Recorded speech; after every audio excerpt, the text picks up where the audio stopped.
अनेक वर्ष रखडलेली कामं तुमच्या एका आदेशावर पटकन मार्गी लागायची आणि म्हणूनच तुम्ही सामान्य माणसाच्या आयुष्यातला कामाचा माणूस होता.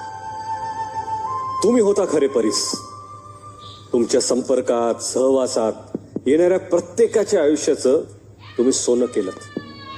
तुमचा दिलखुलास अंदाज, मिश्किल स्वभाव प्रत्येक मंचावर आठवत राहील. आपल्याच कार्यकर्त्याला लव यू म्हणताना, अरे मला काय लव यू म्हणतोयस, बायकोला म्हण, म्हणजे आधी कुटुंबाकडे बघ, गावाकडे बघ, हे सांगणारा माणूस आता राहिला नाही दादा. तुमची जागा कधीच कोणी घेऊ शकणार नाही.